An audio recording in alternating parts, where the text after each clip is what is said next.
How are you? Great. I always do this. How are you? Great. That's great. That's more like it. Thank you so much for coming out. I have all these notes in my hand, and I don't need all these notes. So, as Jennifer said, we're going to have a conversation tonight, and our conversation tonight is going to be about color, parenting, and telling our kids the truth about race. And it's going to be a conversation. So, we're going to start up here with some wonderful people you'll meet in just a moment. But then we want to involve as many of you as we possibly can.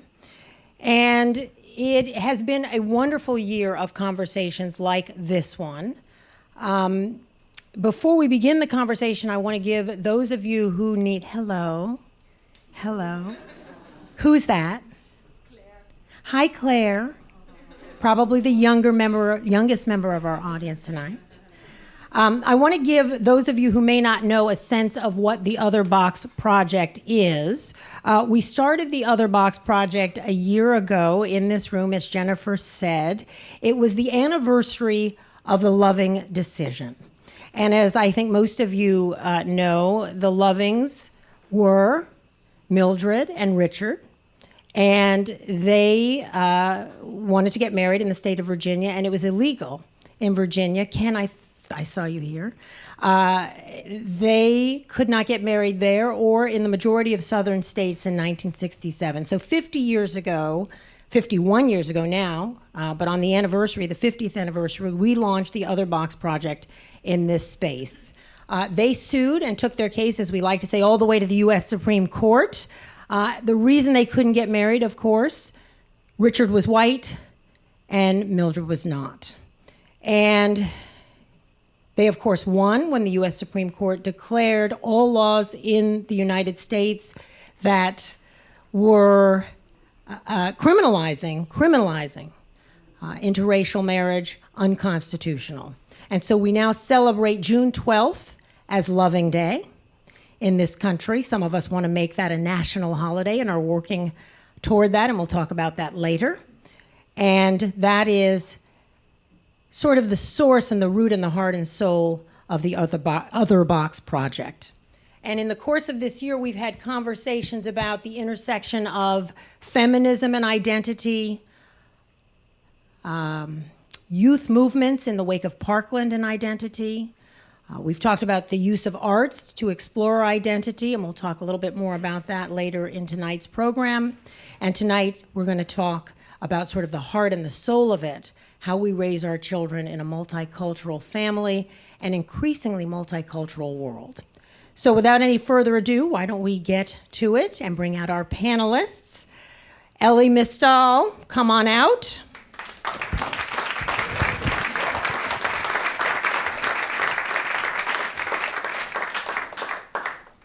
Ellie Mistal is the editor of Above the Law, Red Line, and the editor-at-law, and I'm supposed to say executive editor. Yes, that's a nice little promotion for me. And editor-at-large of Breaking Media. He's appeared on MSNBC, Fox, and CNN, and pretty much any network that will have him. I do like the camera. And we actually met here at WNYC because he and I both contribute to our podcast here at More Perfect. He's actually a legal editor there. And I want to say, before I say anything else, all of the panelists tonight have such incredible biographies professionally that I could go on and on about them. But we're really here to talk about personal and family matters. So I can't go on for 35 minutes about Ellie's biography, but give it up for Ellie and welcome him to the green space.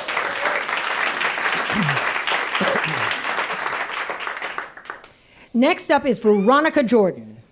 She's a vice president and senior counsel at a major publishing house in New York. She is a native New Yorker.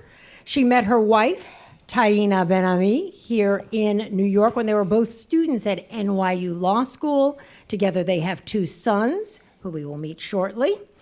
And there's the family right there. And Veronica joins us after a 2-week vacation.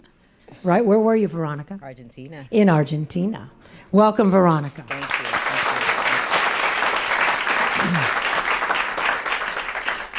And Alex Barnett is a stand-up comedian. With a sideline in the law, but we're going to focus on the comedy. He's also the creator and host of the podcast Multiracial Family Man. And we're going to have him explain to us why that is such an important part of his life. He's here with his wife and son tonight, and we will meet them shortly, and a lot of his family. And we're going to meet them all in just a bit. Welcome, Alex. Thank you. All right, Ellie Mistal, I'm going to start with you. But before I ask you a single question, since we are about family, your wife is here tonight. Yes, she is. So would you give her a little shout out? That is my wife right there, Christina Neriegona. That is a last name that I can't actually pronounce at all. And I had to make a little song for myself to even figure out how to spell it when I was trying to convince her to go out on a date with me. So, You want to sing? no. It's like the Mickey Mouse song, NYE, like a, whatever. Hey, it worked, so I don't. Congratulations. Thank you. And you have 2 children? I have a 5-year-old and a 2-year-old, both boys. And I think there they are. There they are. They really are not that nice. That photo is a lie. And since this is all about love and identity, the Other Box Project, and this night is about our children and their identity and how we teach them about their identity, and your kids are still pretty young, and you and I talked a little bit about this in advance of this program.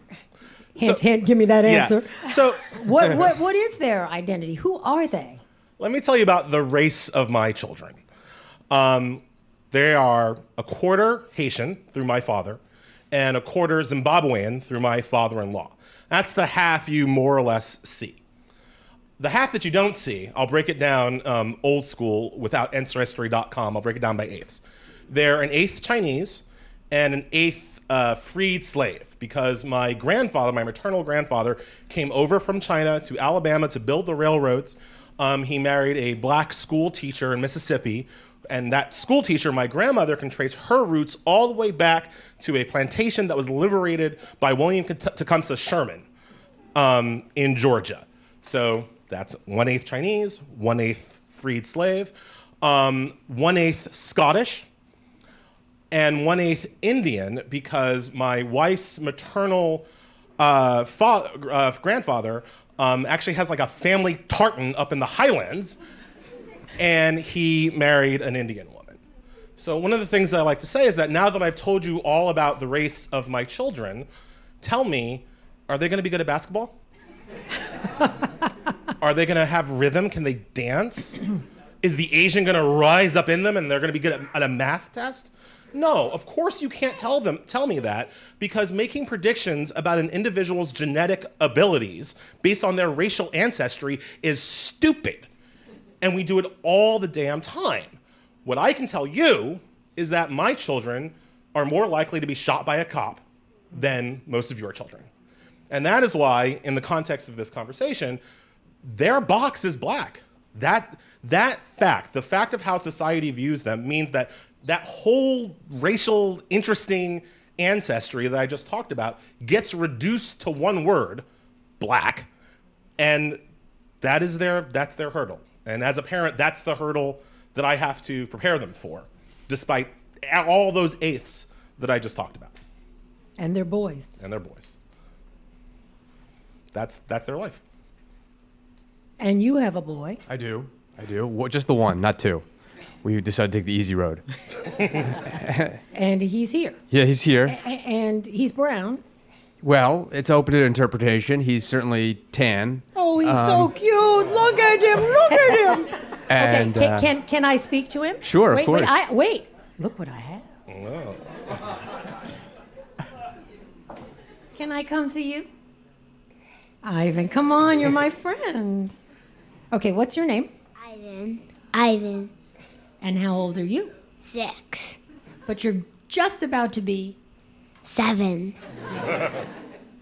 Yes, that's true. That's in fact true. You're verifying. Yes, I am verifying. True fact, not fake news. So far, he's giving you all complete answers. Yes, and All right. true answers. And do you want to introduce the rest of your family? Sure. So from left to right, we have my brother-in-law, who is nauseatingly tall and good-looking. My wife, also good looking but not as tall. Ivan, whom you've met. My mother, who's sitting over there, and my sister. And that's our family. There's more, but that's who wanted to come. So That's pretty good, a whole row of family. Bravo. So talk a bit, Alex, if you would. First of all, I want to come back. There's a picture up here of you with your wife. Oh, it's a pretty good picture. You sent it. Yes. Not accidentally either, yeah. It worked. Let's go back to your mom is here. Yes. To you thinking ahead. You know, you're a young man. You're thinking ahead. I mean, you're Jewish. I am. So As is my mother, by the way. because Yeah. I happen to listen to your multiracial man podcast. Okay, I worked it in podcast. Thank you very much. Check it out on iTunes for free. Wherever you get your podcasts. Yeah. And did you grow up thinking, well, I'm going to marry a nice Jewish girl? No, I'm not sure that I thought about getting married at all when I was younger. And I know that as I got older, I definitely thought about not doing that.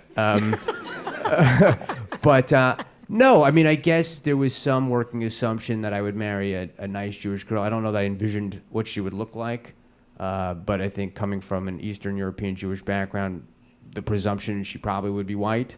But as you can see, she's not. And she is Jewish, so, you know. You knew I was going there. I didn't, but I'm volunteering that information anyway. Yes, my wife is Jewish, which is interesting because most people, at least in America, when they think Jewish, they think white. And my wife is living proof that that doesn't actually mean the same thing, that you can be black and Jewish. Say a few words about that. Okay, well, my wife, Camille, who's sitting there, probably very embarrassed I'm talking about her right now, since she's so private, converted to Judaism. She's a Jewish person by choice. Although in the Jewish tradition, for those of you who aren't Jewish, although I suspect a lot of you are, since it's, you know, a public radio thing, and we're in New York City, in the Jewish community, once someone converts, they're not considered a convert any longer. They're just Jewish, as if their family had been Jewish since the beginning of time, or since, you know, the movie with Yul Brynner. So Camille is Jewish, we're Jewish, we live in New York in a very Jewish community, and regrettably I have not done a single thing to educate Ivan about his Jewish roots other than to light candles on Friday nights, which he loves doing, because not only do you get to light them, you get to blow them out. So that's very cool. Thank you for sharing all of that. Oh, absolutely, my pleasure. I'm coming back to you. Okay, great. Veronica, you have your family here. I do. My two sons, Ali and Milan, my wonderful mom, and my not wife, Taina. Taina is my life partner, but not my wife. We are not married. She is. I was told I had to say that. Well, now wait a minute. This is not on my notes. But why did you feel you had to say that? I was told to correct You do the what record. you do what you're told. If you do what you're told. If you want to be happy in a relationship, generally, yes. Generally. And you and NYU, correct? NYU, we met as first-year law students, so I loved law school. And say a bit. You were here a year ago. I was, yes. All of you, not mom, but the Yes, boys yes, yes. and you Yes. and Ali and Taina and I have been a part of the Other Box project since 2014 when we launched it. And you said last year that thinking about their identity was very much a part of your lives as a family from the time they were born. So I want to ask you a slightly different question. Sure. How does the raising of children change in a multicultural, multiracial family as the years go by? Because you have adult children, unlike Debatable. unlike Ellie and Alex, your boys are grown-ish. Grownish. And a family evolves and people mature and even the parents change. So how did your sense of their identity change? Maybe your identity changed? The times changed? We went from a President Bush to a President Obama to a President Trump in the years that you had the boys. Say a bit about maybe those conversations you had, or even your own internal dialogue as the boys grew. Well, we were talking last night a little bit. We've been talking a little bit about their identity. I see them one way.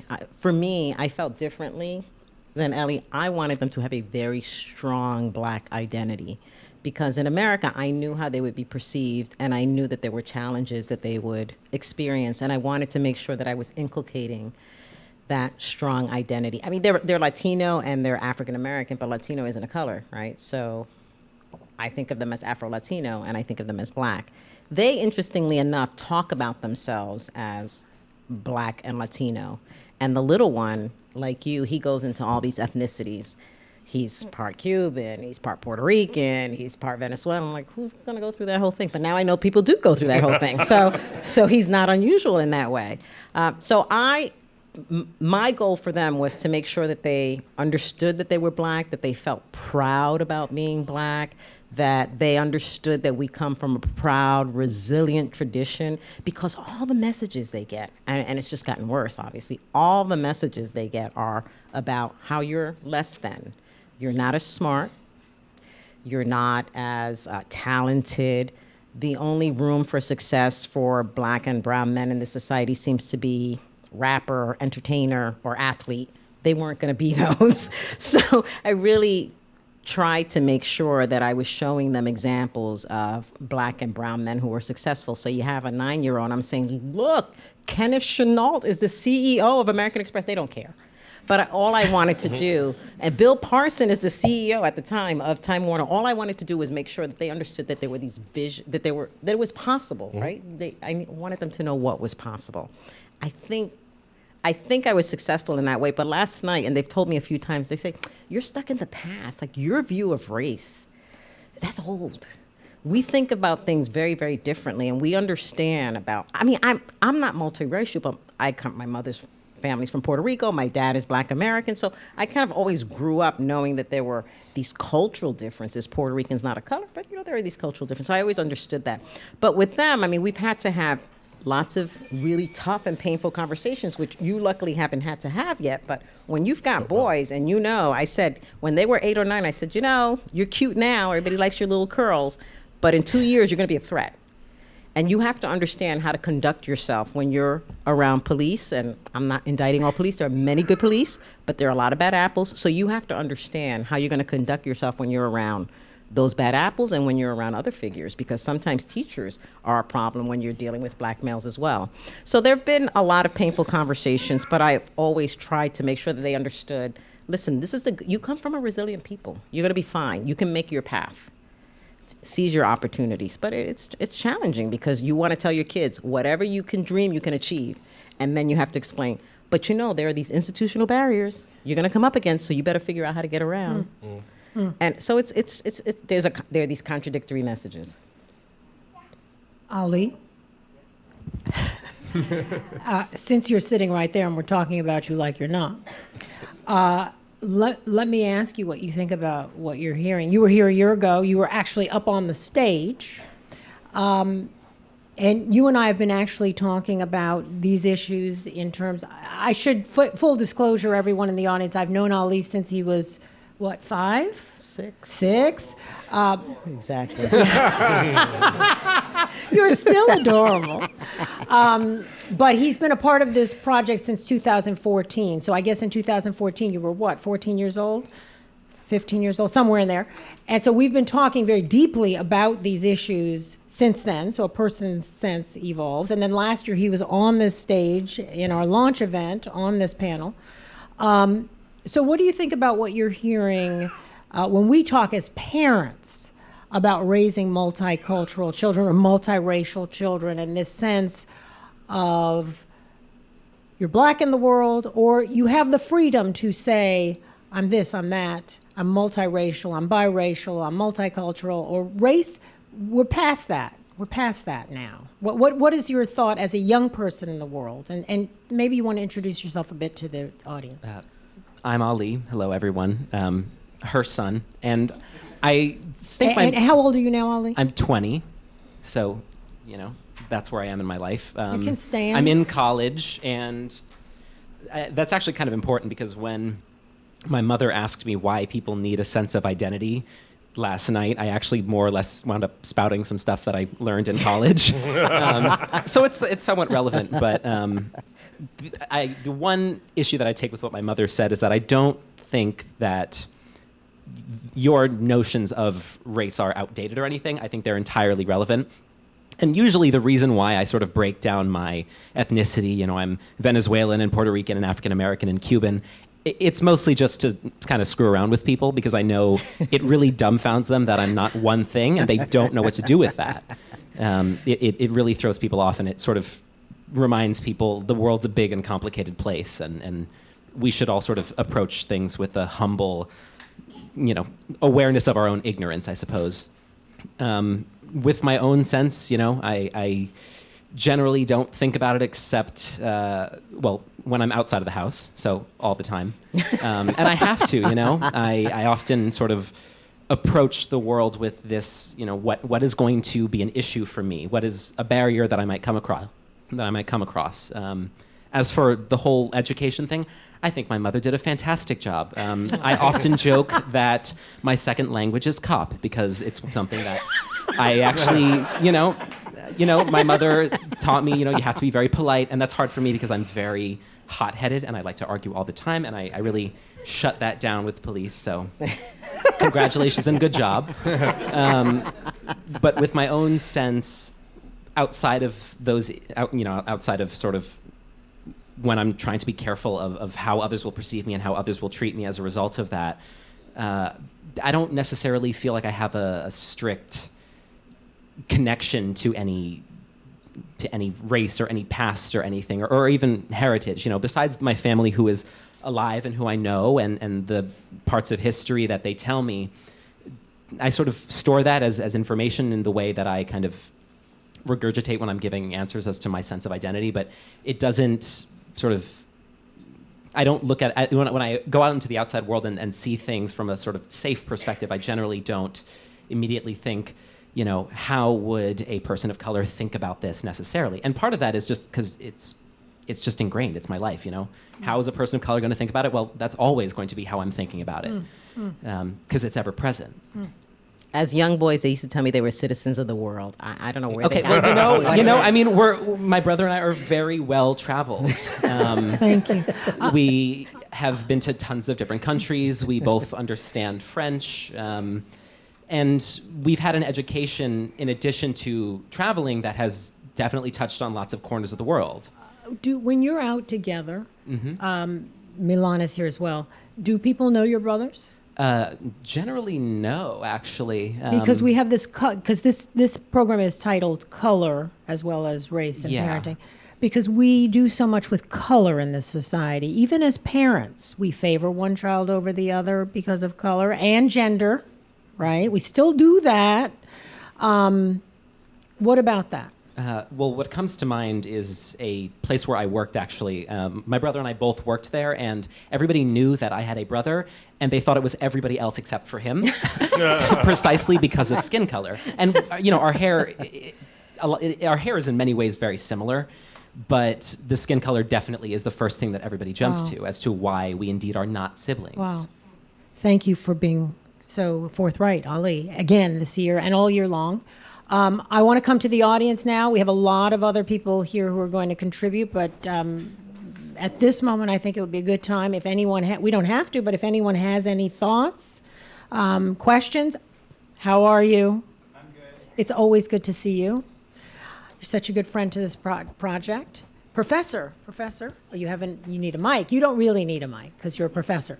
Well, I kind of do it for live streaming, though, I guess. Yes, right? that's right. Yeah. So please, what's your thought? So my name is Elliot Lewis. I am a professor of journalism currently at SUNY Purchase in Westchester County, soon to be at Syracuse University in the fall.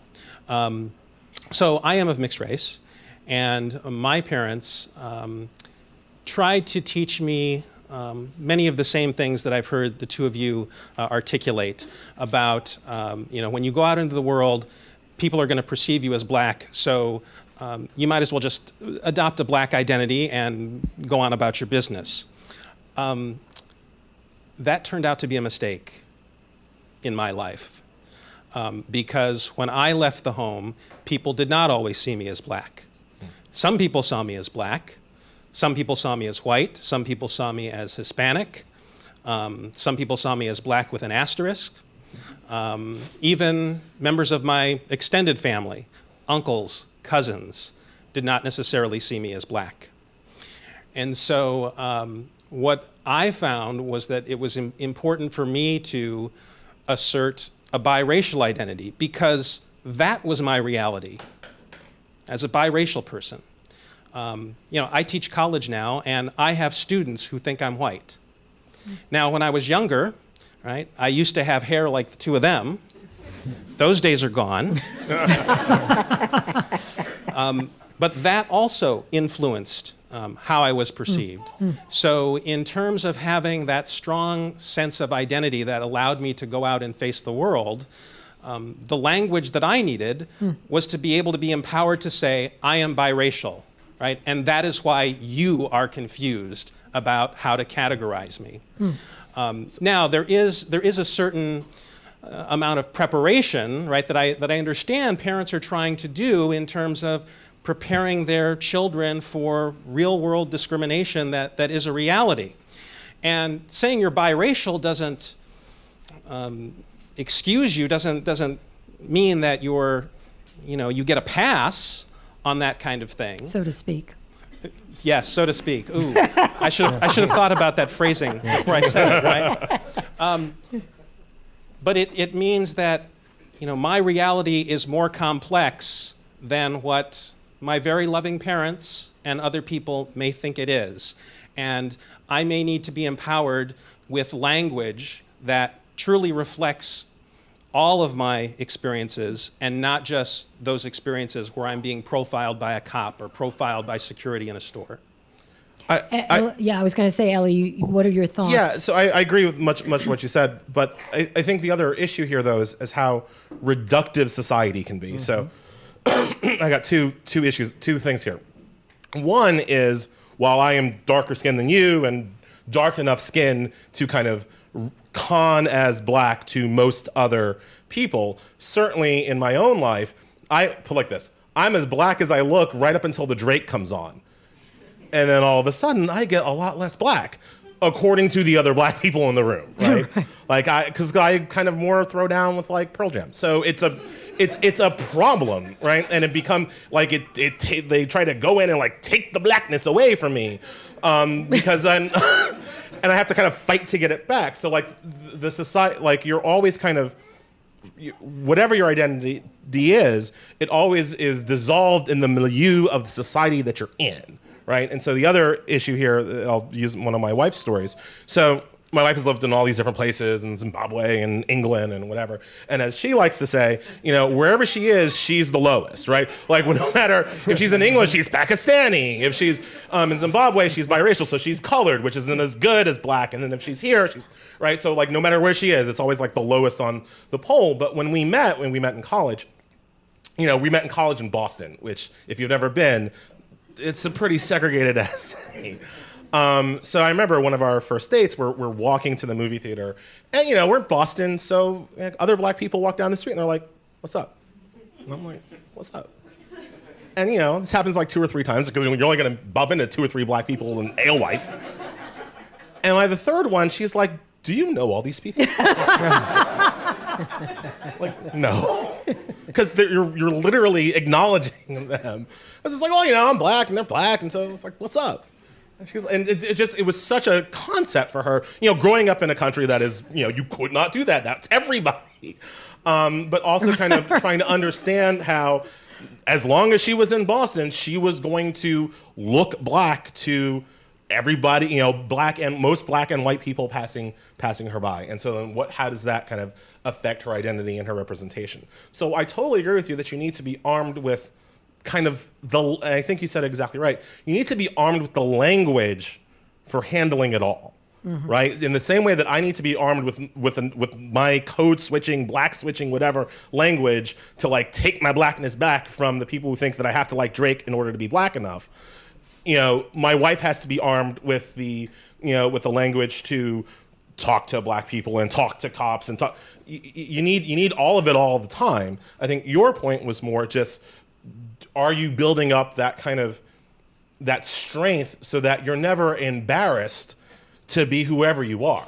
And that's what I want my kids to have. No, it's really about understanding when you're at the bottom of the social scale, which, let's be honest, black folks in America are at the bottom of the social scale. I mean, there's no, like, most people wouldn't deny that, right? So what you want to do when you have a brown boy or a brown girl is to make sure that they understand that there is a history here of serious resilience, serious brilliance. That doesn't mean you deny your Latino culture, because there's resilience and brilliance there, but it means people are going to see you in a certain way, and because they see you in a certain way, you have to be ready to respond to that. Now, my oldest son, he gets seen in a different way. I mean, somebody told him he was, what was it, white passing? I was extremely offended by that. I mean, I just was like, who is that person? And I wanted to go after that person. He thought it was funny. I mean, I don't know how he thought it was funny, but he thought it was funny. He reminded me yesterday again, it was funny. And he said the girl who was telling him he was white passing, I looked at that and I thought, does she think that you're trying not to be black? Are you denying your Latino-ness or your blackness? No, she was trying to say that you look such a way, and in certain contexts, people are going to see you differently and they're going to treat you differently. And when he explained that to me, I was like, okay, because I got very defensive about it. And part of why you want to inculcate, when you're me, I mean, you know, maybe it's generational, I'm older than you, but part of why you want to inculcate this strong black identity is because I can't tell you how many black people I've met, and they're everything. They're part Native American, they're this, they're that. We're all mixed. The history of rape of black people in America means most black people are mixed. But it is that claiming something else as if I want to disassociate myself from blackness that I have an issue with. And I wanted to make sure that my boys weren't using their skin privilege to do that, because I grew up in a family where I'm the blackest one. You know, it's a Latino, they're all lighter, they have their little curly hair, and my mother, I don't know if she did this intentionally, but she would say to me, you're my black pearl, you're my black pearl. And my uncle would always say, the blacker the berry, the sweeter the juice. I'm like, I don't know what they're talking about. But as I got older, I understood. I don't know if it was conscious or unconscious on their part, but I think they were trying to make sure that as a dark-skinned woman, I felt good about myself.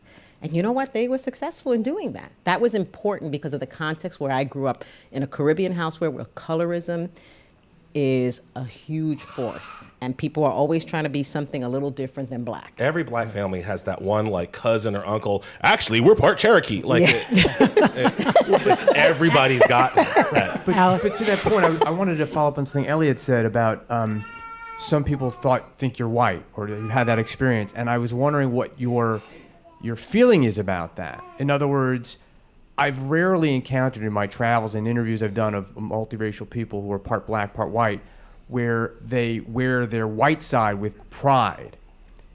You know, there are many multiracial people I've encountered who will very quickly embrace the quote unquote minority side, the black side or the Asian, whatever the non-white side is.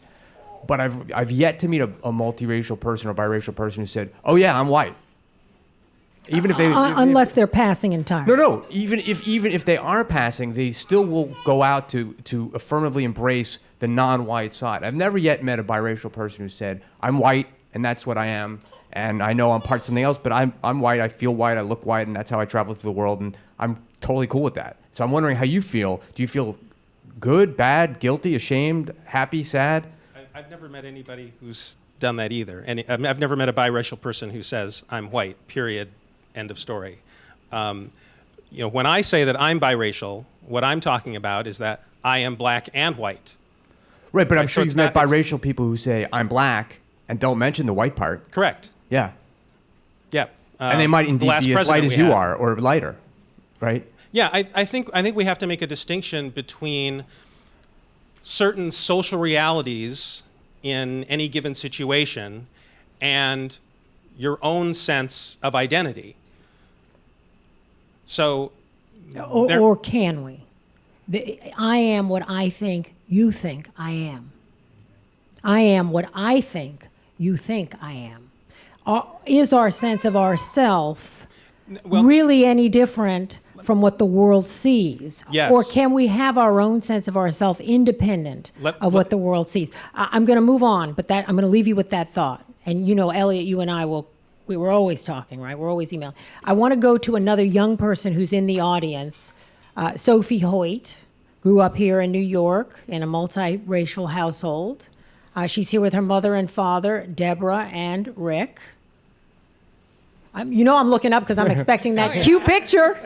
And Sophie, you're actually writing right now and studying right now and doing a thesis right now on exactly what Professor Lewis is raising. Oh, yeah. But you also have lived it, right? Yes. And we've talked a lot about this. Sophie's been a part of the Other Box Project also from 2015 when she was just a teenager. She's now in college, a senior. Congratulations. At the University of Chicago.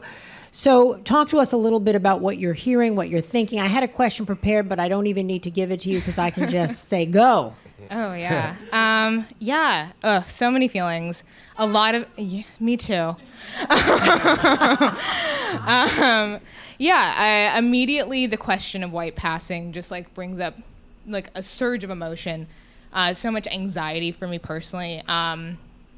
It is something that personally I as a biracial woman have been dealing with my entire life. And so, I guess there's a lot of thoughts that I have of, I am writing a thesis or intend to write a thesis within the next year on what I'm calling the contemporary passing novel. I'm not entirely sure what form that's going to take. Ironically, I might be working with a book called Loving Day. And I might be looking at the relationship between blackness and Jewishness, which is something we were talking about before. I'm currently in a relationship with a Jewish man. And so like these are all like literally every topic that's been touched on, I'm like, ooh, very, really very personal for me. So I guess I have, when I'm thinking about the question of white passing, that is a phrase that I'm very familiar with. I have modified it for myself personally. I say that I have light skin privilege because I don't think that people generally tend to look at me and think that or automatically assume that I'm white. It's always, my joke growing up was always like I would be walking down the street to go to school and I get, "Hey, Oma, what are you?" Because I look very Latina.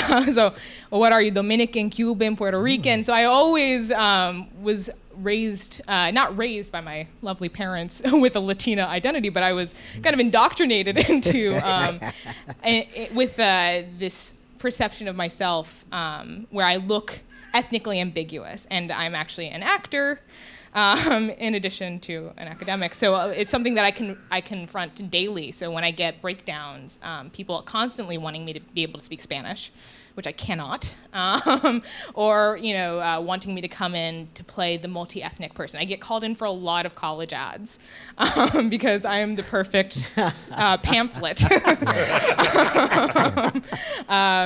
So it's definitely, I think that there is this conversation within Black communities and white communities, and especially multiracial and multi-ethnic communities of like, what does it mean to look one way, to feel another way? It's something that I have been grappling with my entire life, and especially now that I'm like entering this phase of my education, specifically in education, that I can control what I'm studying.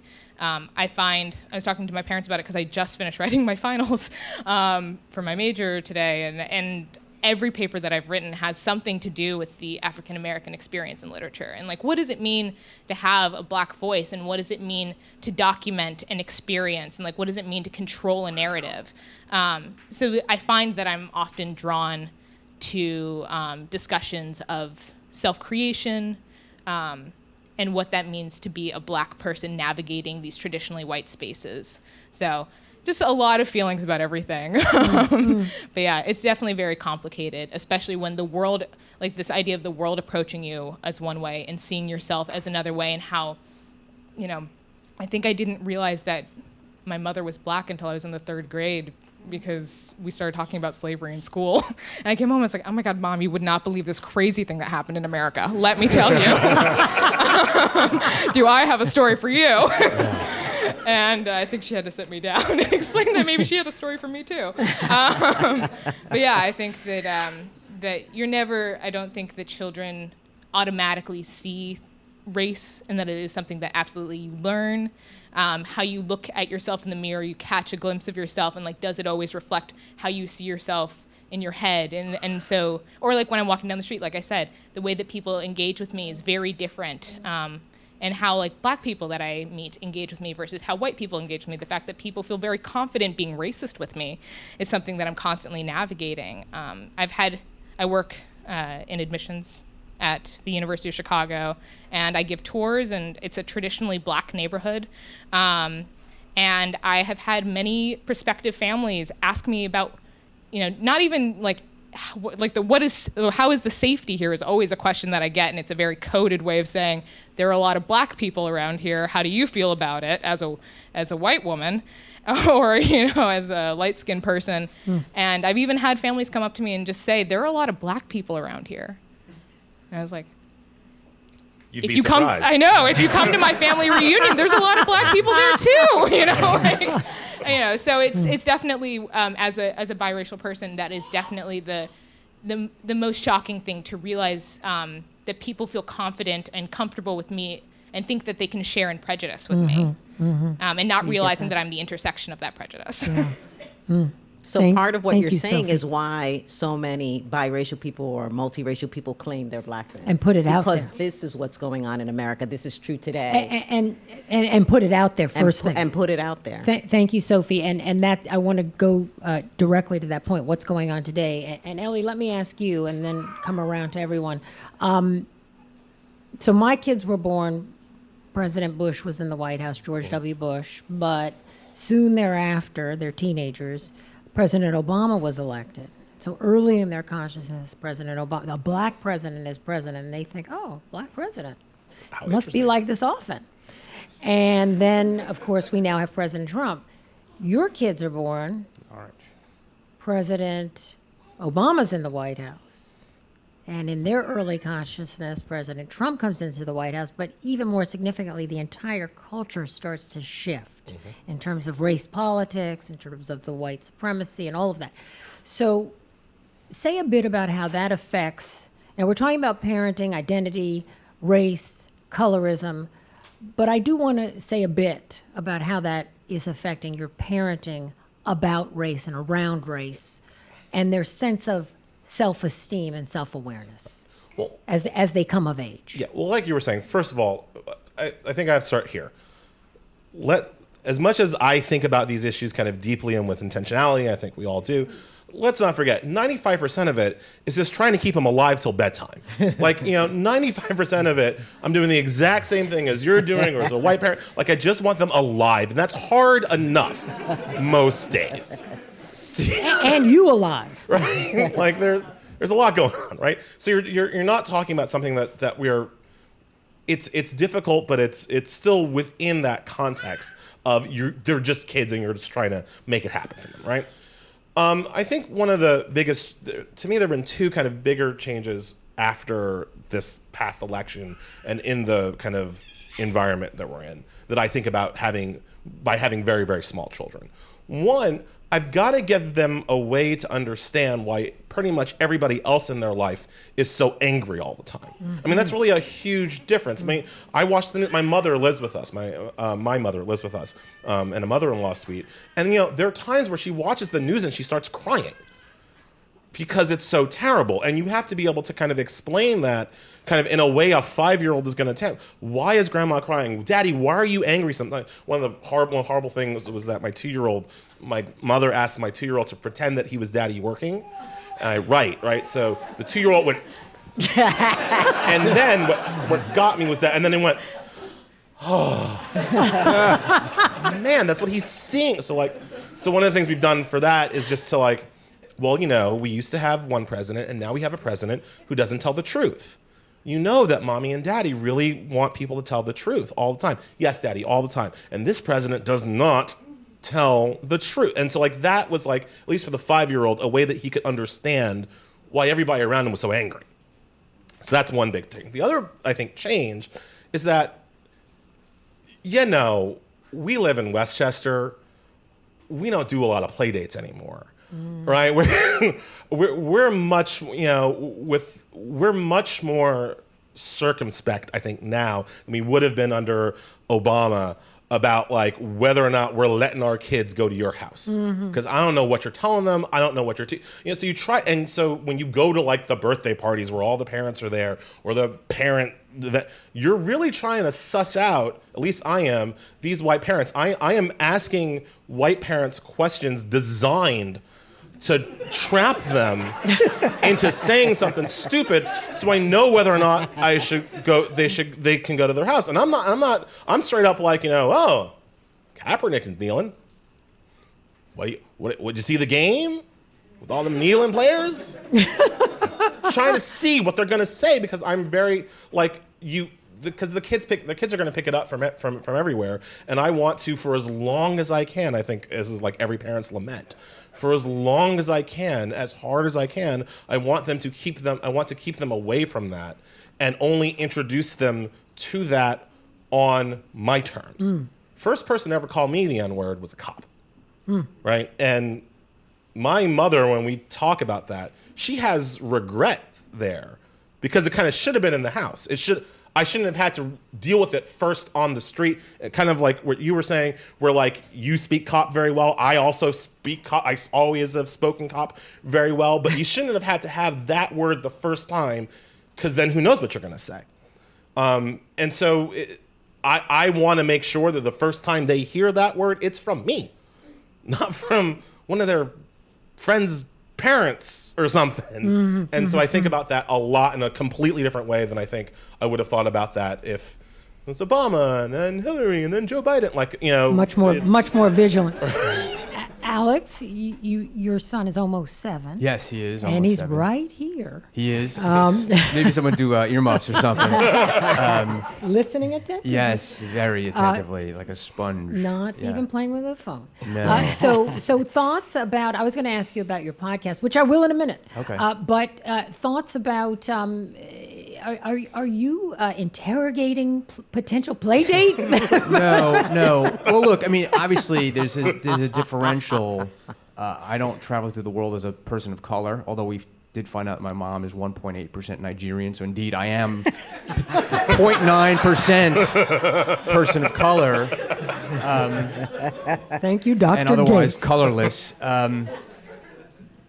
But I can appreciate, I mean, look, as a Jewish person, notwithstanding the fact that I look white, I think other Jewish people can appreciate it. Like, I don't really feel white most of the time. I don't feel like I've enjoyed the privilege of like a tall blonde guy. I certainly don't enjoy the neuroses-free existence that such a person has. But look, I get it. Like, I can enjoy privileges that people of color do not. And so, but I think given my background and how I was raised, and certainly Judaism plays a part of this, I'm very conscious of making sure that Ivan understands his black or African-American roots, whatever your vernacular choice is, that he sees mommy and me together, as a loving couple where color doesn't matter at all, where we're not imposing the baggage of prior generations on him. I mean, I certainly want to be vigilant about things that arise going forward that he has to grapple with, but I want to be also very cautious about, overdoing it potentially with, hey, Wallace and dogs and water hoses, and I don't want to load him up with too much of that stuff before he's really ready for it and understands the context.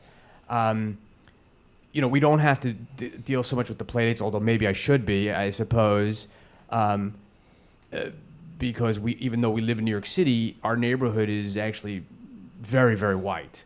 And that does concern my wife and I, that he maybe doesn't have enough classmates and peers who are persons of color that share his background. I mean, there's some, but really not enough.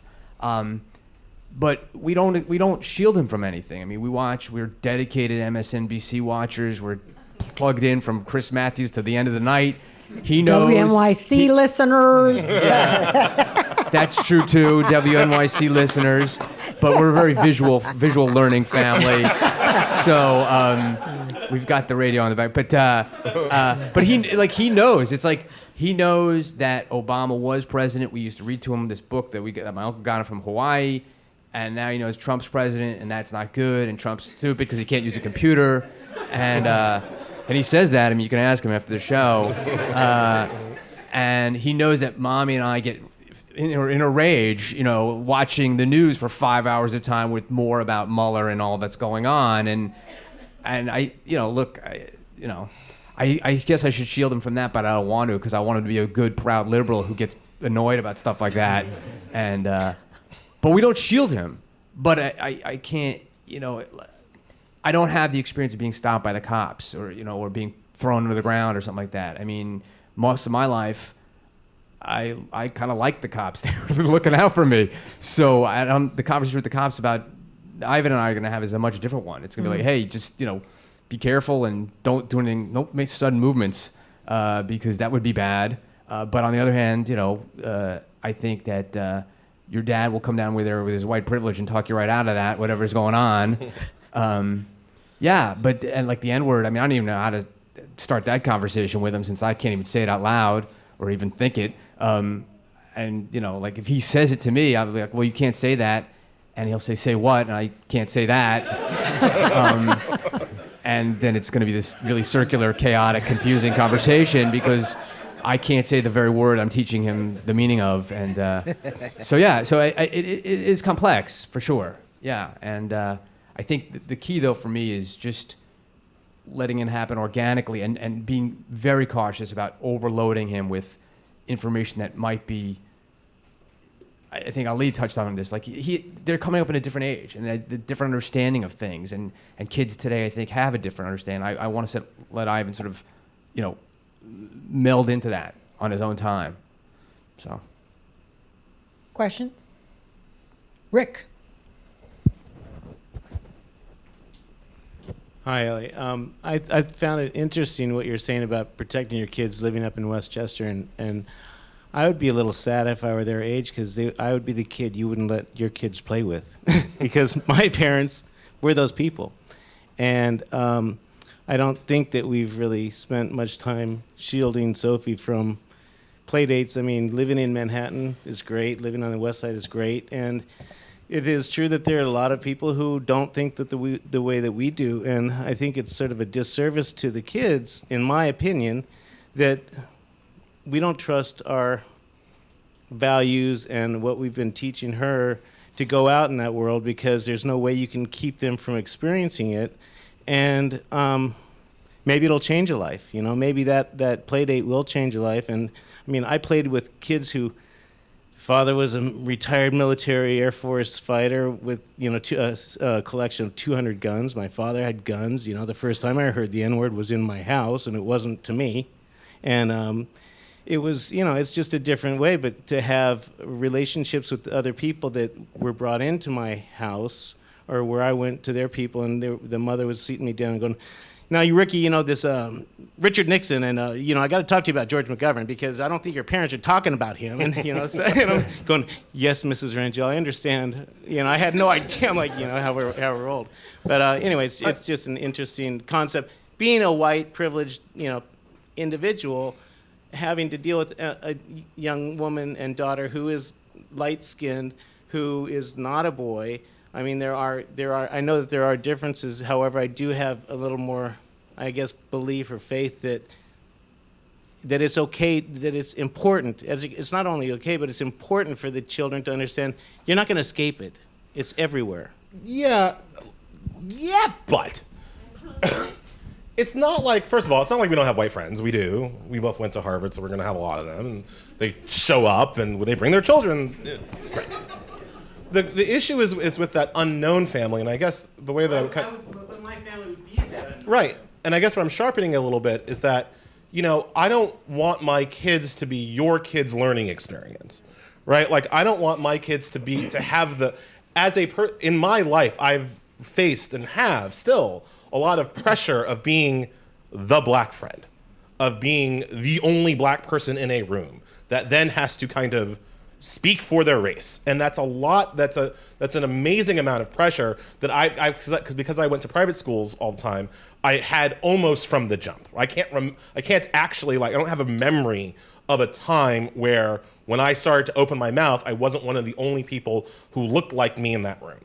And that's gonna happen for my kids at some point, but it doesn't have to be today, right? Is all I'm kind of saying, right? So like there, I have lots of acquaintances, not, you know, I've got my good friends. I have lots of acquaintances who would love to have my kids over because we're the only black family they know. And they want their kids to have that experience of knowing, and it, you know, from totally positive reasons, but like, what's my kid getting out of it, really? I mean, like, my kid's not there to like be the test case for your family. There will be a time when they do have to do that, and there'll be a time when like they can make that choice. I want to go over to Jake's house, right? And when he's able to say like, I like Jake, Jake's my buddy, I really want to go hang out with Jake, then it's going to be a little bit of a different calculus, right? But when I know Jake's dad, I'm like, not today, you know, not today, son. So that's the only sharpening I would say. I don't disagree ultimately with where you're going with it. It's just they're 5, and I can still stop it from happening. So I'm gonna like use it while I do it while I can. Okay, so I'm going to mix up the slides, Blakeney. That's my producer. I'm warning her. I'm mixing it up. All right, so I'm going to put up a picture of myself in 1967 with my parents. And I'm doing that because, there we are, because it goes to the point that Rick and Ellie are making, kind of splits the difference. So my father was a race man. He was very much like you. I was black, you were black. I see your mother, but you were black. And she said the same thing. She was here a year ago, actually. She said the same thing. She said, this is a black family. We are a black family. I married into this family, and now we are a black family. Because when they got married, it was illegal for them to be married. They had to travel to 3 states to get married. And finally, they got them, found a doctor. It was really what they did, is they would make it illegal for the doctor to give you the blood test to get the marriage license. That's how they did it. So they found a doctor who had the courage to give them the blood test in Chicago. And they got the blood test, they got married, and it was still illegal. That was 54. That was 54. Loving came down in 67, 3 years after I was born. And this is the month that the case came down. But when I was growing up, Ellie, as militant and involved in the civil rights movement as my father was and my parents were, they let me play with everybody. I was called the N-word all the time. I was at police officer's house, sanitation officer. I mean, and this was where? In New York City, right here in the cosmopolitan New York City. And I don't know where I come down on it, except that when I was raising my own kids who were sitting right over there, I said, I'm going to protect them. This is never going to happen to them. They're never going to run into any racism. They're going to go to a multi-culti school on the Upper West Side, right? But they didn't. But guess what? Right. But we went to the same school. But you cannot. This is just. I never judge another family. You can't protect them. Right. It happens. Eventually, something happens. Somebody says something about the hair, or the skin, or the dad, or the mom, or what. You look different, or you're not as good, or eventually the world crashes in on your beautiful innocence. You're loving the fact you may be a beautiful, loving unit at home, colorblind. But the world is out there, and the reality of the world comes on in. Now, where I want to go next with the slide is to my beautiful illustrator and writer of books for children, because it's about the children. That's what we're here about. So that's why I said I'm mixing up. There we go. So here we are in 1967. See, do you like the way I did that? Yes. 1967, 1967. We didn't even plan this. So we By the way, I have was the born in authors of this 1967. beautiful. Say again. I was born in 1967. Okay, all right. So you're younger. No, but I'm just apropos of the. Don't Actually, brag. that's a great year to be born. Yes. Of the Great year to be companies. born, 1967. We're going to come to you in a minute. So this book, The Case for Loving, is all about, what do we think? Love.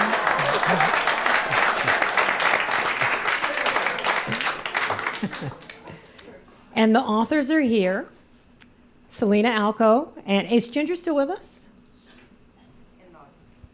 Okay, well, their daughter's also here, and Sean Qualls. And I don't know which of you wants to say a word about what you want the children and the adults to learn from your beautiful book.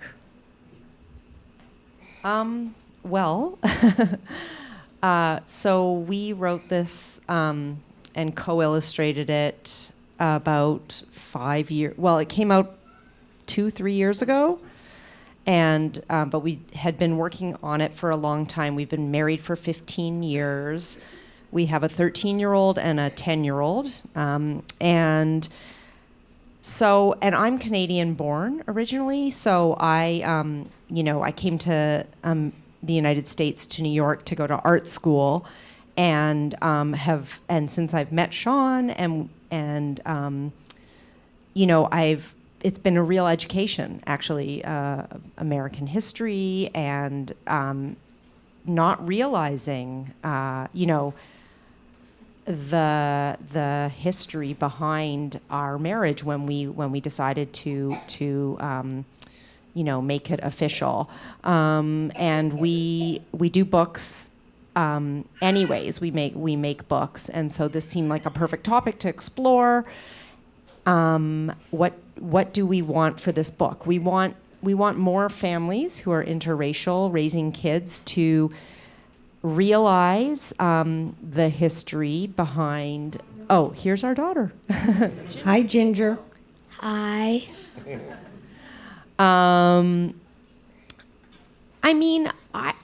I think I'm an optimist, and maybe it's the Canadian in me.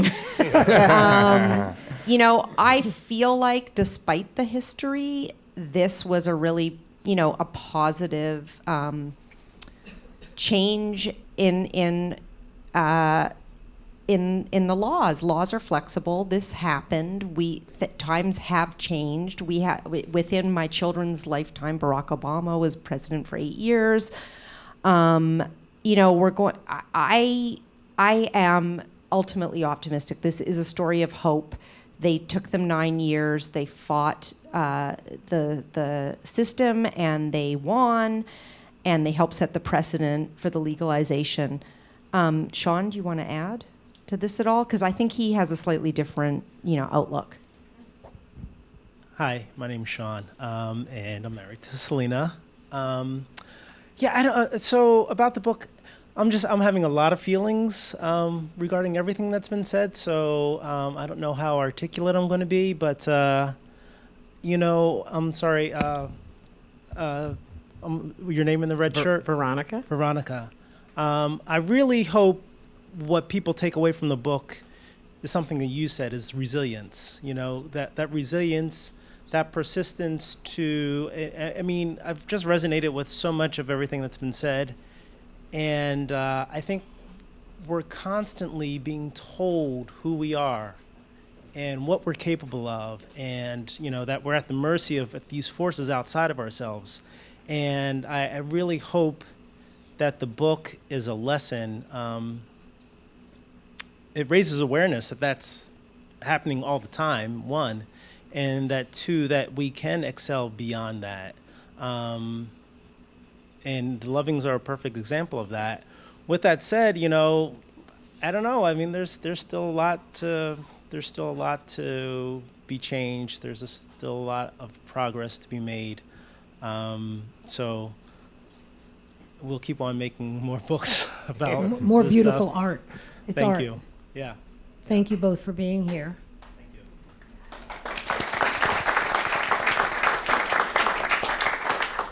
And I want to recognize somebody who's here as well, and then we're going to take a few more questions before we wrap, and we have a nice little surprise at the end. We talk a lot in the Other Box Project about the African American experience, because the Other Box Project is really rooted in the history and legacy of slavery as it runs through multicultural and multiracial identity, and the history of Jim Crow and the one-drop rule, and that is our focus, and sort of that legacy, very much in the same spirit as what Brian Stevenson is doing down in Alabama, looking at the effect of lynching. And, until we talk about race honestly in this country and the specific history we have in this country vis-a-vis African Americans, we're not going to move forward. And so that's what the Other Box Project is about. But multiculturalism and multiracialism in America is much, much broader than that. And so I want to talk for a moment with Ken Tanabe. Ken, you are so committed to Loving Day. And I want to ask you why the Loving case means so much to you, why you've committed your life to making Loving Day a national holiday. That's what I mean, you obviously have other things you do. You have a day job. But he's wearing a Loving Day t-shirt. This is his organization. This is his logo. You can find him on Twitter. You can find him all over the internet. There's a Loving Day event near you this month. Tell us your heritage and why this case has affected you so deeply. Okay. Should I stand up? Yes, you should. Okay. This is Ken Tanabe, everybody. Hi. So, on a personal note, my father is from Japan. My mom's from Belgium. I was born in the U.S. I never met another Belgian Japanese except for my sister until I was 30. So we're a pretty rare bunch. And I got interested in the Loving case because of that heritage, because I met so few people like myself. But I'd like to give a little bit of context about, multiracial identity. So there was a YouGov poll that came out a couple of months ago, and it asked people about what they thought was morally acceptable and morally wrong. And the questions included things like the death penalty, gambling, and of course relationships. And one of those questions was about interracial relationships. And they said, do you think this is morally acceptable or morally wrong? And 20% of the US said morally not acceptable, morally wrong. So that makes me feel like we've got some work to do. People like myself, all of us in this room. And a lot of the conversation tonight has been about the reality and the ideal. So I acknowledge the reality. I think we all acknowledge the reality. But then there's this ideal. And I'm a little bit emotional tonight because this is the last night of the Other Box project. And it's been running for a year, and I've been coming to all of these, and they're so wonderful. And it's so important to create spaces like this, because you talk about it takes a village to raise a child.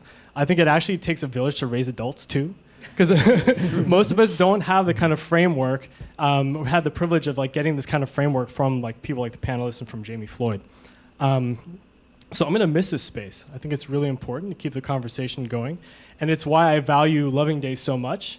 Encouraging people to celebrate the anniversary of Loving versus Virginia every year on June 12th gives you that opportunity to speak to your kids about race, identity, maybe help them to answer the question, what are you? Or what is race even? And I'm hoping that Loving Day will be a tradition, a new tradition that we can all share around diverse families and diverse community. And I just love the panel tonight. You were talking about the head nod like this. Right? This room is one of the few rooms in the world where you can walk around and see a diverse family and be like, sup? You know what I mean? And Loving Day is like that too. And it's like a room where you would assume that Alex is Nigerian or Illy is Chinese. It's a beautiful thing. So, that's my great wish. That's why I'm so passionate about it. So for people to be able to experience that space, and while the reality is still the reality, we can still create these spaces, these bubbles where you can have a conversation like this and counterbalance some of those challenges you have in your daily life, and just maybe get that head nod for the first time in your whole life.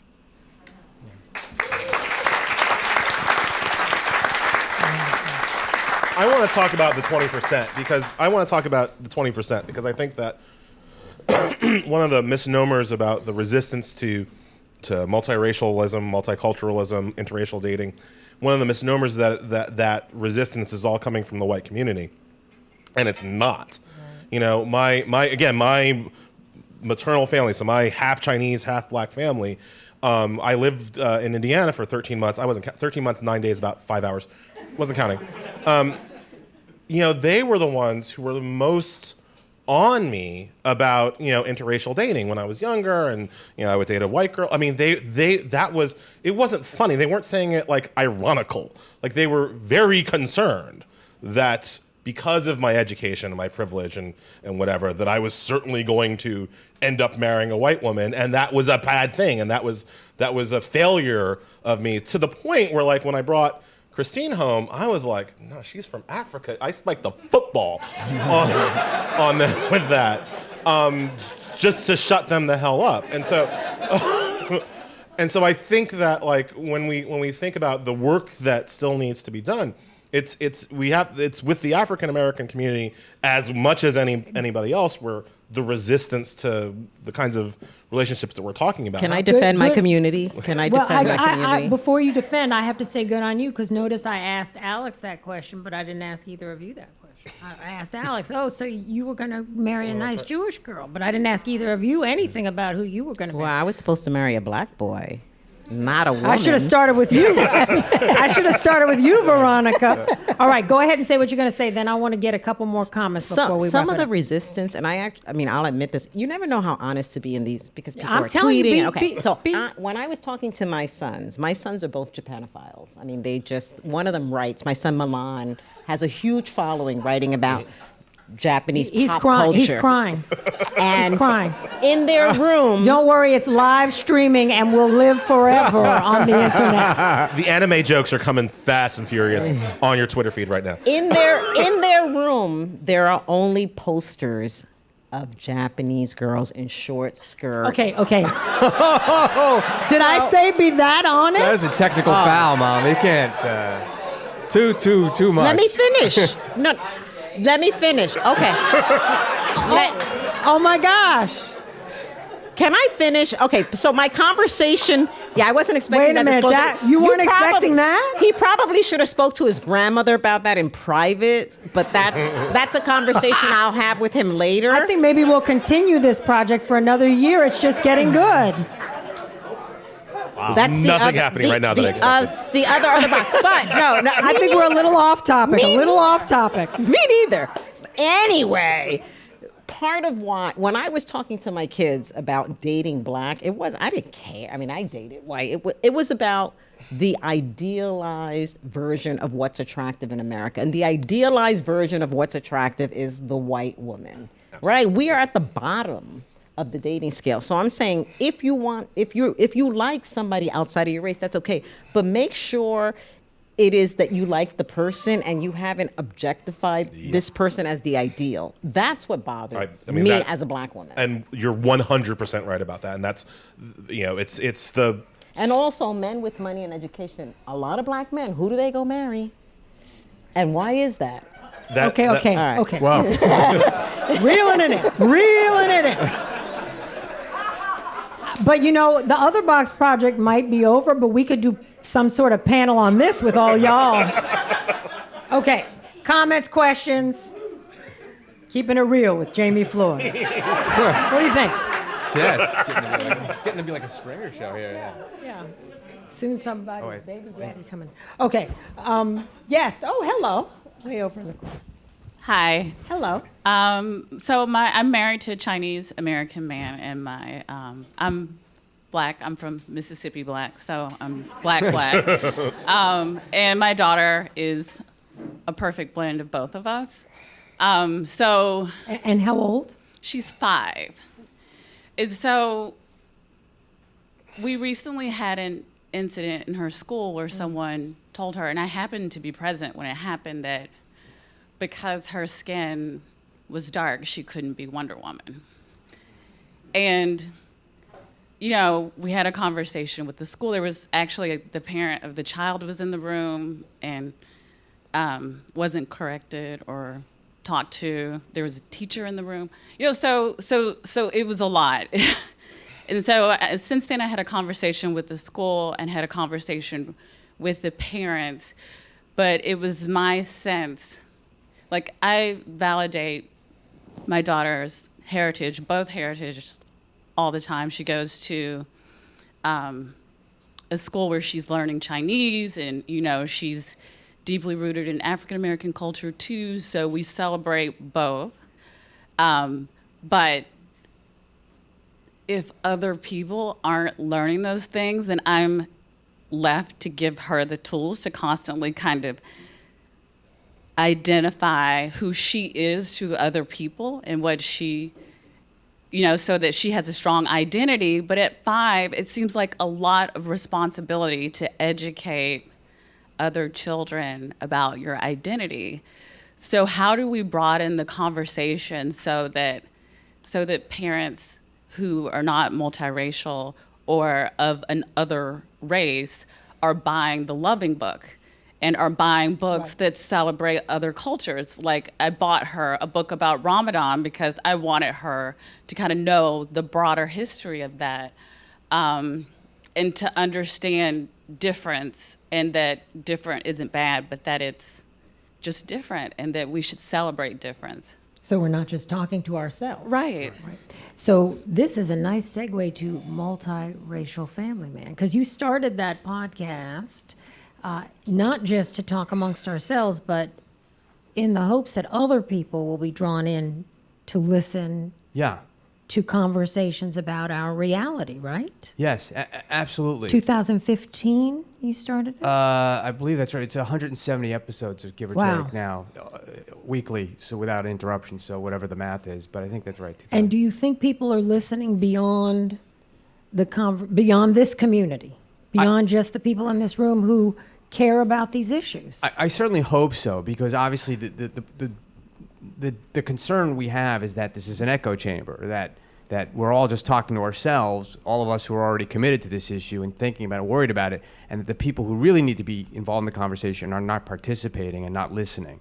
And I listen, I think that in this particular issue, or with respect to this particular issue, it is incumbent upon white people. I'm going to speak as representative of white people here, because I guess I'm the most qualified on the stage, theoretically, although maybe not. I think it's incumbent upon white people to, this is in response to your question, to go the extra mile, to take the extra effort, to address prior grievances and prior wrongs, and to, and that's my effort with the podcast, is to reach those people, and to get a diversity of people on the podcast who can, even if one guest doesn't touch that audience, some other guest will. Has Ivan had an experience like, I guess you don't want to say your daughter's name, but Ivan's just a little bit older than this 5-year-old girl. Has he had an experience like this? I don't think At so. school? I'm trying to remember. I don't think so, but we did have I had an issue like that where I wrote an article about the movie Frozen and how there's no characters of color, yet another Disney movie without characters of color. And a woman wrote back in the comments, a very nasty comment, saying, well, that wouldn't be historically accurate. And I wrote, yes. Thank you for laughing, because my response was, the movie has rock trolls, a talking snowman, and a main character shoots ice bolts out of her fingertips. I think we've gone past the point of historically accurate, right? Like, if you put a dreadlock ice skater in the movie, you're not going to lose the award for best film from the Danish Historical Society. But I felt it was incumbent upon me to go back at this person, because, if white people aren't rising to the occasion, then it's just the people of color talking to themselves yet again. So that would be my response. But good for you for prompting people to have that conversation, because sometimes people need to be prodded or kicked in the behind a little bit. I don't want to talk to here's something we've gotten at parents tonight. I don't want to talk to my kid about that, because I don't want my kid to feel bad about being white. Like, that's... And I don't want to feel bad. All right. Of course, we're way over time, but, I'm just going to sit here all night. No, we're going to take one more question, and then we're going to say goodnight. I actually want to piggyback off of something, what you just said about your daughter. But really quickly, I'll comment on what you just said. I think it's a universal responsibility for everybody to play some kind of part in this. I don't think it should fall on any one race to carry that or to shoulder that. In terms of your daughter, when I was 6 years old, I attended predominantly white schools from that age. And my first experience with race was when I was in first grade. I wanted to be Sailor Moon. And one of the other girls said, "You can't be Sailor Moon, you're black." So I went home crying that day, and my cousin, who happened to be visiting from Canada, she sat me in her lap, and she said, "Alyssa," she said, "look at your skin and look at mine." And she was probably quite a few shades darker than I am, different hair. Our family is multiracial. She said, "Your skin is beautiful." And she said, "My skin is just as beautiful. It might be different, but that's what makes our family special, and that's what makes people special." It's something that's difficult to deal with. She's going to encounter so many things throughout her life, whether it's in school or walking on the street. But what you said about your uncle and your mother telling you how beautiful you were in the home, I think that just has so much to do with someone's confidence, and really their sense of self-worth. It'll be difficult outside. They'll come home crying. Sometimes they'll cry to you. They'll cry to themselves. Some days they'll say, well, that happened. Okay, moving on with my life, But it's really, I think the support they have in the home, and also the support they have from people in their community who aren't necessarily in their home, I think it makes a huge difference. And in terms of play dates, my mom didn't like to send me on play dates, probably for similar reasons. There was a huge socioeconomic difference in terms of our household in comparison to some of my peers. One of my classmates was Johnny Cash's granddaughter, So I think for a number of reasons she didn't feel comfortable with she didn't feel comfortable with that. But I feel like we learned a lot from each other, even when I occasionally went into their homes or just even in school. And I think our parents learned from us. So I think although you might not feel comfortable with it, there is something to be learned there in those shared experiences with your child. Eventually they're going to have those experiences. They're going to come home. It's better if you are able to teach them, but they're going to have them anyway. So you can support them in whatever way you can, and just teach them to be strong people, to be resilient people. You have some amazing sons. Thank you. Just listening to everything you've Thank said. you. So, but just thank you for this. This is just beautiful. That is a lovely way to end our comment period. Now, I do want to say that our panelists will be here for a few minutes if you have any questions or comments.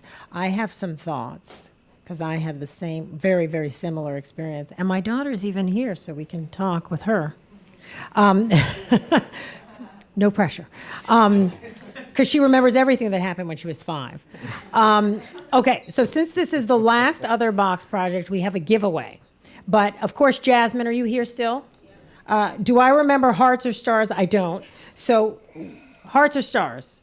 Okay, so when you came in, you got on your chair a one-page sort of very quick summary of the Lovings story. And if you have a star on yours, you get a copy of Sean and Selena's book. Does anybody have a star? Oh, that's so great. Wait, no, if you have a heart, you get something else. But who has a star? You have a star. Oh, hi. It's so good to see you.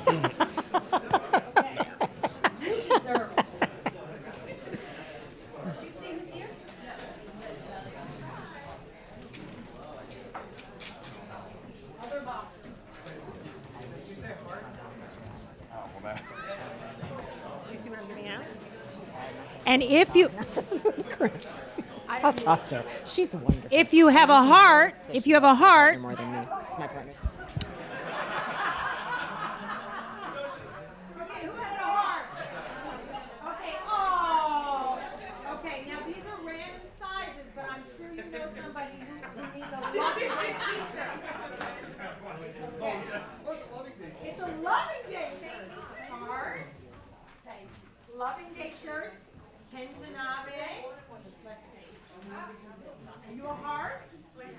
Caledonia, you got a heart? I'm a child.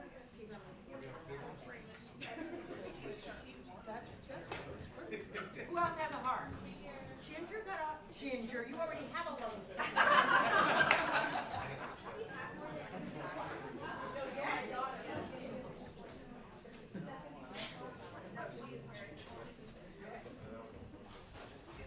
Now, you can get Loving Day t-shirts at the Loving Day website. So check it out. Lovingday.com? Lovingday.org. All right. I got to say some thank yous, people. All right. First of all, a very big thank you to Jennifer Sendro, who runs this place, and the amazing green space staff that I cannot name. I can't name them all. You can see some of them back there. Wave hello, guys. I don't know how they put up with me. Nobody is happier that this project is ending. I have them move the chairs, then I say, no, we want tables, then I say, no, I really wanted chairs. They're just fantastic. My terrific producer, Blakeney Schick, who's in the back. So fun to work with Blakeney. This project was really inspired by my parents. I told you about them earlier. I was going to mention it now, but let me just say again, their love story was incredible. They were married for almost 60 years until my father passed away. And as you can imagine, being married in 1954, my parents' people were from Mississippi. My father's people were from Mississippi. My mother was from Texas, so you know how that must have gone, right? And they were married all of that time, and that love story really tells me that this room, we're on the right track with our approach to the American story. My mother couldn't be here tonight, but that inspiration is really what is going to move this project into the next phase, which is going to be a documentary and art project with Carrie Mae Weems, and we'll tell you more about that on the website. You can continue to shout this out. The hashtag is #TheOtherBoxProject. I should have said that at the beginning, but we've been live tweeting in the back, and we have a website as well, which is otherbox.org. And I want to say a very big thank you to my own multiculti family, multiculti over there, Kurt, Jax, and Joelle. There they are when they were little. Because they have really put up with me for the last year. Every month we've done one of these conversations, and they've been behind me the whole time. And I have some Other Box contributors here. Where'd he go? Stand up. And Sophie, stand up. And Ali, stand up. Any other Box people? Is that it? Okay. We have about 20 Other Box contributors. And Taina, you should be standing up. You're an Other Box person. Come on now. Thank you all for your love and support. And thank you for coming out tonight. Wonderful evening, and for all of your comments. And most of all, I want to thank my panelists, Ellie Mistal, Veronica Jordan, Alex Barnett. And Alex has a show, a comedy show, Saturday night. See, I didn't even have to look down to remind myself. At Gotham Comedy at 10:30 p.m. You can get more of his great humor there. A lot of it about social justice issues, and a lot of it just plain fun. So be sure to check it out.